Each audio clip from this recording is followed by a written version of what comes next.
আলাইকুম। আমি রকি রহমান। অতিথি হইল ফেনী ভূত, 100 বছরের পুরানো ভূত, যিনি ইউটিউব ব্লগ করেন। সবাইরে ভূতের লগে বৈশা টকশোতে আজকে স্বাগতম।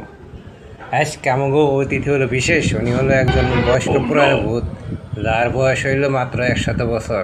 চলেন স্বাগত জানাই ফেনী ভূতকে। ধন্যবাদ ভাই, একটু হাওয়ার ব্যবস্থা থাকলে ভালো হইতো, গরমে ছাই লাগতাছে। আপনি তো ভূত, গরম ঠান্ডা লাগার তো কথা না। আরে ভাই, এখন তো ভূতেরও সেন্সিটিভ স্কিন, কন্টেন্ট বানাতে গিয়া শরীর শুকিয়ে গেছে, তাই কইছিলাম হাওয়ার ব্যবস্থা থাকলে ভালো হইতো। তা কি ধরনের কন্টেন্ট বানান আপনি? ভূত ভ্রমণ, যেসব ভূতের বাড়ি এখনো ভাড়া দেওয়া হয়, আমি ঘুরে ঘুরে রিভিউ করি। লাস্ট ভিডিওতে একবারই রিভিউ করতেছিলাম, ভূতের বদলে দেখি বাড়িওয়ালাই ভয় পাওয়া দিল। হা হা হা, এটা তো ভাই পুরান টিক। আপনার ভয় দেখানোর কোনো নতুন টিক আছে কি?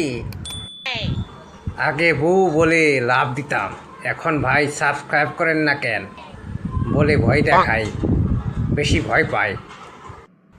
তা ভূত ভাই, আপনার প্রিয় খাবার কি? ভূতের হালুয়া ভাই, তবে এখন ডায়েট করতেছি, শুধু এখন দোয়ার কাবাব খাই।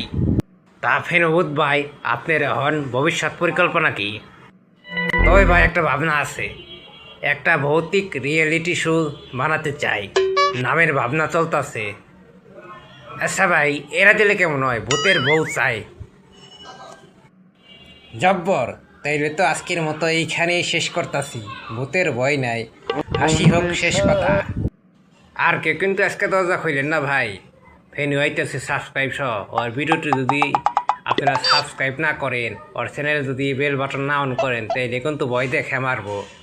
সবাই ভালো থাকবেন বন্ধুরা, আসসালামু আলাইকুম। হ্যাঁ বন্ধুরা, লাইক কমেন্ট শেয়ার না করলে আমি এসা ডিরেক্ট ভয় দেখে চলে যাবো, আমার নিজের রাস্তা না। মনে থাকবো বন্ধুরা, সবাই ভালো থাকবেন, সুস্থ থাকবেন, আসসালামু আলাইকুম।